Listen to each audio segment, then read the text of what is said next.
Hey y'all, welcome back for another episode of Woman in White Coats by MD Tribe. This week we have Jessica Cumbie, who is my sorority sister. We met at FSU in undergrad, and she played a pivotal role in my undergraduate experience. She just did it all. She was a power woman.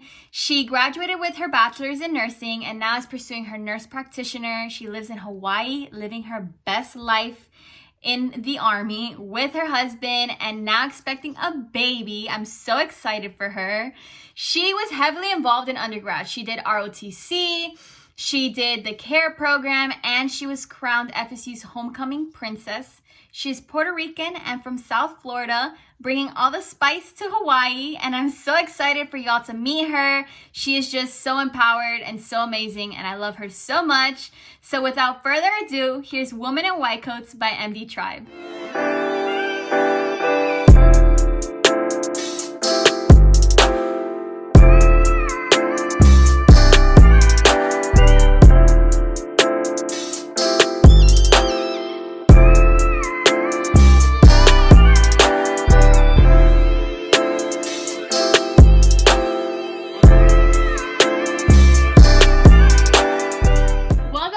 Another episode of Women in White Coats. Today I have my sorority sister and one of my good friends from college. Can you go ahead and introduce yourself? Yes. Hi, I'm Jessica Cumbie. I go by the pronoun she, her, hers. I am Puerto Rican and I'm from Fort Lauderdale, Florida. And now I'm a registered nurse, military nurse here in Hawaii. Awesome. And where did you go for undergrad? I went to the Florida State University. Yay. I'm so excited to be able to interview you today. I feel like we are always so busy and our schedules don't line up. Plus the 6-hour difference doesn't make it any better. Yeah, no, totally. But it's nice to catch up and see your face. Okay, so we're going to go ahead and dive right in because I have so many aspects that I want to dive into about you that I feel like everybody can benefit from. Okay. So starting off, I believe people have lives outside of medicine, and I know you have an awesome life in Hawaii. So can you tell us a little bit about what you do outside of the clinic? Yeah, so I live on the beautiful island of Hawaii. I live in Kailua specifically, and I really enjoy being outdoors here. It's a beautiful land to live on. So my husband and I really enjoy hiking with our dog. We go surfing. I do yoga a lot. I was teaching for a while here at Core Power. For fun, that was like my fun thing I would do, and I taught fitness classes. And I'm getting into gardening. So let's see how that goes. So far, okay. I'm like planting trees and stuff, trying to get back to the land and grow some stuff in my backyard. Are you a plant mom? I don't think so. I know there's a plant behind me, but I enjoy it. It's nice to see life grow in my house and stuff. But I don't know if I'm a plant mom, more of a dog mom. Okay. And you also mentioned that I know you were doing yoga before. Did you stop because of COVID or did you stop for other reasons? I did stop primarily because of COVID. Our studio closed. I still practice. As far as teaching goes, I just kind of I don't know, I've kind of been like really busy, and but if the opportunity arises, then I'll definitely go back to teaching. So, yeah. Okay, so now that we know a little bit about your background, can you tell us what brought you to nursing? Like, what was your journey like to deciding you wanted to become a nurse? Okay.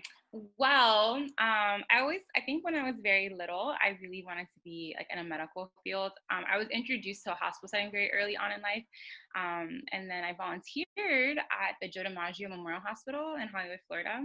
And I just saw all the nurses there and like how interactive they were with their patients. And they were like funny and like they knew so much. They were so knowledgeable. I was like, I really like this. Like, I think I want to become a nurse. And then so I think after graduating high school, I was like, okay, I'm going to apply for the nursing program. And I actually did not get in. So I was like, okay, fine. I'll like apply again. And so like I worked really hard. I got straight A's. I applied a second time and I didn't get in. What school? Or For what? Florida State, yeah. At Oh, Florida State. wow. Yeah, so then I was like, oh my gosh. So I had all of these classes, and then I got into the dietetics program, and I was like, okay, like I guess this may be my route. This is where God is leading me. And then I was like, no, no, no, no, no. I was like, this is not for me. I was like, I need to apply again. And so I applied again. And then I finally got in. And yeah, and then that was like where the beginning of like nursing school started. But I definitely have a heart for service. And I think in medicine, you can definitely do that. And so, and I love people. So I was like, oh, I can serve and love on people. So I definitely, nursing is like the fit for me. So. Awesome. Okay, so you went to Florida State, and how did the ROTC program play into you doing nursing?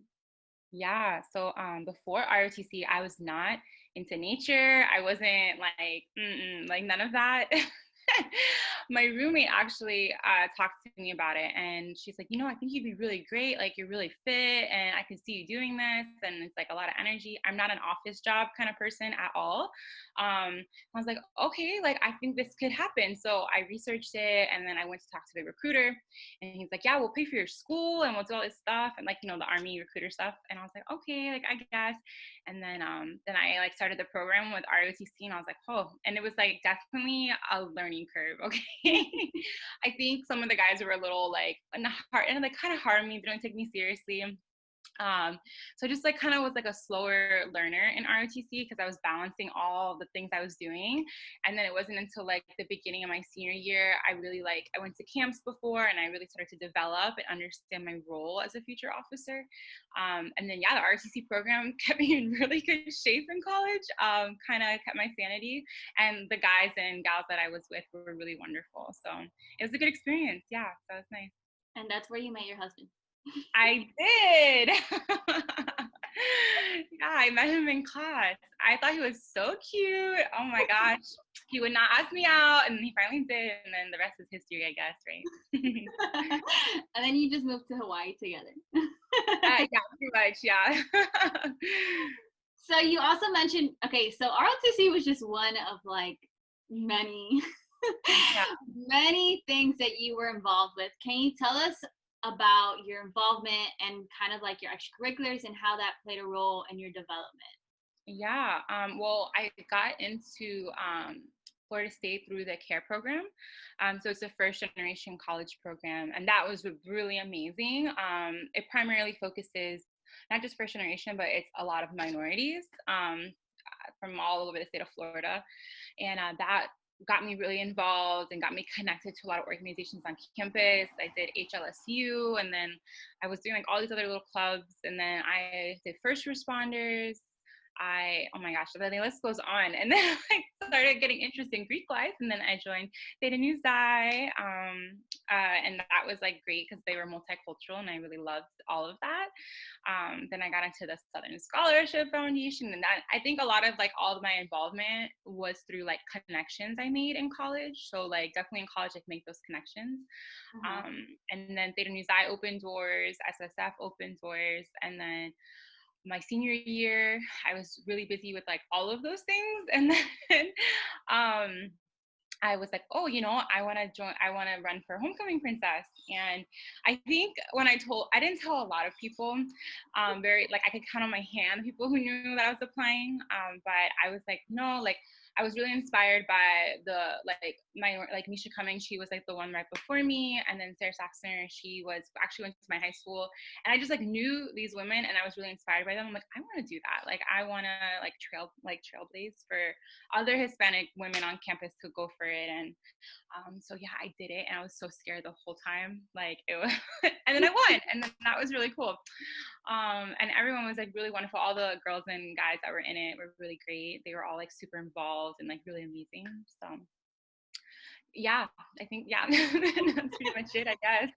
It's so crazy how like it all like played out, because I remember when I was a freshman starting out at FSU, I started out at SSF, and I was like worried about making friends because I didn't live in the traditional dorms. And it was the first house meeting at Polk. It was like 30 something of us, and it was like, go around the room and tell us about something that you love. And I just remember you're like, hi, my name is Jessica Dueño. I've lived here for so many years, And I really love my sorority, Theta Nu Xi, and I was like, what is that? And then I just remembered I ended up becoming interested in Theta Nu Xi, and you were roommates with Danny, who was also Colombian and was also Yeah. med.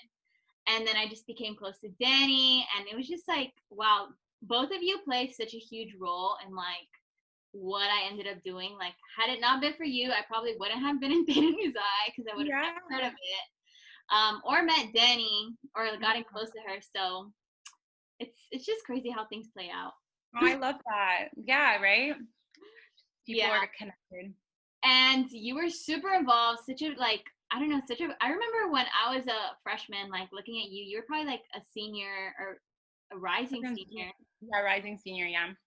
And I was like, wow, like so empowered, and she's Latina, and like you just always went after what you wanted to do. And I was like, I want to be just like her. So yeah, you did so much, and I'm just so happy to call you my sister. Oh, I love you. Thank you. Anytime. So now let's talk a little bit about like your nursing route. So you got your nursing license to be a registered nurse. Mhm. What was it like transitioning into working as a nurse after undergrad?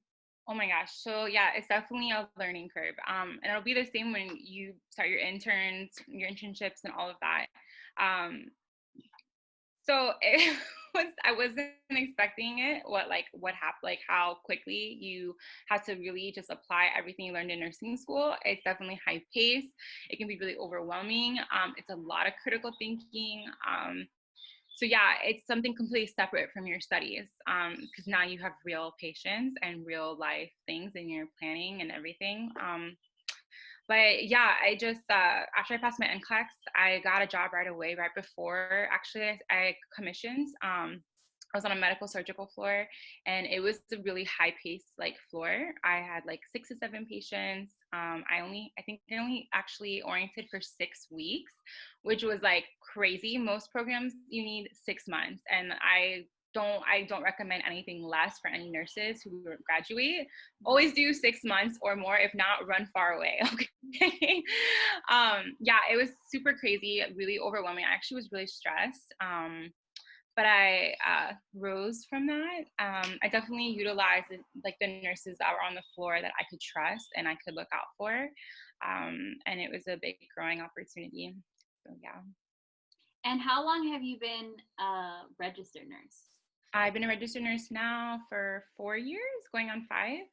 Wow. Okay. Okay. So now you're doing your master's, right? I am, yes. And what made you decide to do that? So actually, it's kind of funny. A lot of things I decided I was through inspiration, right? So I met a captain who, and I always thought about doing NP, specifically family nurse practitioner. Like I knew I wanted to progress in my career, but sometimes it takes like a push because I think a lot of times we think, oh, like, can I really be a provider? Like, should I really like go back to school, like, especially with life and already like kind of like substantial in like what you're doing.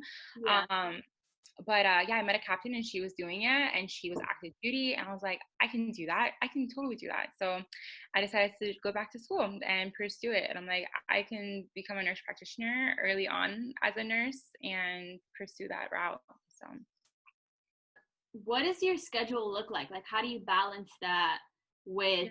being a nurse and, doing everything else that you do? Yeah, no, the main the main thing is to survive. I definitely with my work schedule, I do a self schedule at work. I definitely talk to my bosses and I tell them like I'm taking off this time so I can take my exam, or on my days off, I definitely focus them for studying. And then sometimes I'll wake up like a couple times a week. I might wake up early before work, maybe like 2 hours earlier, and then just do some studying before I head into the hospital. And then just like kind of balancing that out and being realistic with my time too. Like if I know, okay, this is gonna be a busy week, like we're gonna be short staffed, or okay, like I should study this like early on, or like coordinate it with my professor or my boss. And so being very strategic in your scheduling. Okay. And what would you say? So I know you're still with the Army, right? Mhm. And how would you say being a nurse in the Army is, well, I'm sure there's a lot of differences, Yeah, but of course. what's the main distinguishing factors between that and being like a regular, civil? Yeah. No, yes, civilian, basically, right? All my civilian nurses are amazing and so great. But I think that in an officer position as a nurse in the Army, you are held to a different standard. Like you are constantly watched. You are like you always have to lead well and really take in those like Army values and all of those important leadership roles simultaneously with being a nurse, right? I definitely think that the Army nurses compared to like the civilian nurses, like we're just have to be very accountable for the things that we do. I think there's a little bit more leeway. Like I can't just call for work. I have perfect attendance for the past 4 years. So I don't like calling sick or if there's a problem, like I have to rise to the occasion always. I have to be the one who steps up always. And there's nothing wrong with that. I think that allows you to grow. And in the future, Army nurses, if they do decide to go the civilian route, I definitely think they're very distinguishable amongst like civilian nurses, just because there's just like no excuses, right? Like we have to definitely lead well, make good decisions for the team. Like, it's like a very big like team mentality, and I think it just really helps and like in the nursing world and fields. Okay. And Yeah. what unit do you currently work in? I currently work on maternal and child, so I do postpartum care and newborn care for the newborn babies. Oh, have you been doing that all 4 years, or did you just get into that? No, so actually it was med surg and orthopedics for a while, and then I did pediatrics, inpatient with oncology, and that was like my absolute favorite. And then I did some field hospital training, and then now I'm doing maternal and child. So you definitely make your rounds and very well rounded in the Army. Okay. Wait, so Yeah. do you get to elect where you're placed, or like what unit, or do they put you where they need you? They usually put you where they need you unless you're specialized. So like if I decide to go to an ICU course or an ER course or an LND course, then I would be specific for that area. But as a so I'm considered a med surg nurse in the Army, and so that kind of gives me flexibility to go any and everywhere. I can be in the ER, I can be with pediatrics, I can be med surg and maternal child, and I think I like that diversity in my career. Okay. Yeah. And okay, I do have to ask. So Yeah. I know several people in the Army try to get placed in certain places. Yeah. You manage to get placed in Hawaii. Um, okay, I have a really great nursing recruiter. I think a lot of times when you get into your profession and organizations, it's hard to meet authentic people who will not be afraid to have real conversations. And that was her. She was all about being real. And she really gave a damn, excuse my language, about the people that were under her charge. And I think that's so important. And she really just did her due diligence to make sure I got where I wanted to go. And she would check in with me. She'd make sure. And then, of course, God, like, I really think that I never expected to be in Hawaii ever. I was like, oh yeah, like I'll just probably be somewhere in the US. And then I didn't, to be honest, like I didn't even know Hawaii had several islands. I thought it was like one big island. Like I didn't know nothing. And oh my gosh. And then I got Hawaii. So it's great. It's been really wonderful. That's awesome. And how did you manage to get placed there? So I know Daniel was also like in the Army as well. How did you guys get placed together? Or Yeah. are you It guys will placed We together? are here together, yes. Initially he was in Florida, and then so he interstate transferred, and so he came over, talked to the unit here and got stationed over here. So we were actually separated for a little bit. I was like, okay, like I guess we're doing this long distance thing. But he really, I guess, he wanted to be here and be with me. And then yeah, and then he just transferred over here. So then yeah, we've been together, and we're a part of the Married Army Couples program. And so the Army does try to do its due diligence to keep us together. Okay. Hmm. But he's away right now. Yes, actually, he is in on the Big Island doing COVID relief with his unit. Oh, okay. Yeah. So how have you been managing since he hasn't been there and you have something growing? Yeah, I know. Yeah, I'm pregnant, right?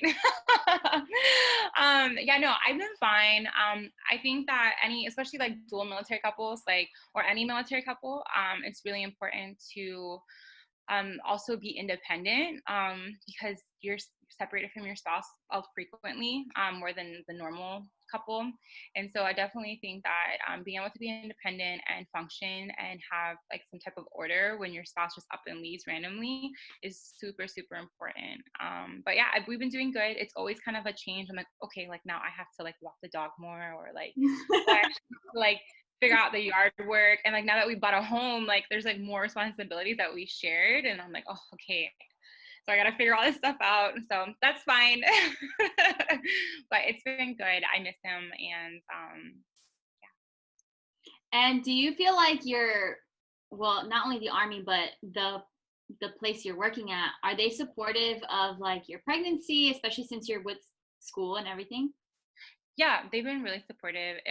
It's all about good leadership, right? And so my leadership that I work under has been really great.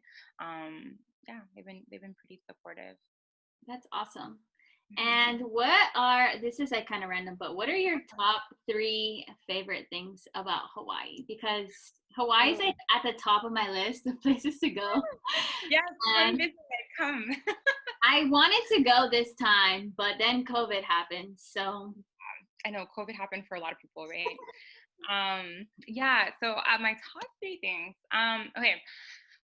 Okay, so definitely the people. Hawaii is definitely a special place where people here are like, people from Hawaii are just very family oriented. They're very welcoming. Like they just have this very calm, like, demeanor, and they're very well, like they're just like always eager to help, eager to look out. They're so big on like kids and family, and just like making sure people take care of one another, which is a beautiful thing to see. And they also cook really good. They have big barbecues, and like everyone shows up, and it's so good. I love it. And then so that's like number one, the people. They're really wonderful. And I definitely would say the land. Hawaii is so beautiful, and it's just like a reminder every day, like driving from work or coming from work. I mean, this morning I went to walk on the beach, and it was so beautiful to see. And when you're in medicine, it's so stressful, and you're like, go, and then just to like decompress and just like see like all of God's beauty, and just like to unwind a little bit is really, really nice. So how far do you live from the beach? I am a mile and a half from the beach. Yeah, I can like walk to the beach or whatever. So it's really nice. Me and Daniel, we have our route, and we'll walk Kailua to the beach, and we'll walk on the beach and stuff. So that's really nice. And the third thing would definitely be like just like the ocean. I can go surfing, swimming, diving. There's dolphins and whales. Like Hawaii is like really, it's literally paradise, and there's no like snakes or anything. So I can like run, like we can go hiking. I don't have to worry about Kylo getting bit by a snake, like in Florida or anything, no gators. Like Australia. Yeah. People are definitely more free here. They just like run around. Kids are barefoot and naked. They just like don't care. Like it's very open and very free and very loving. So That's aloha, right? All the aloha.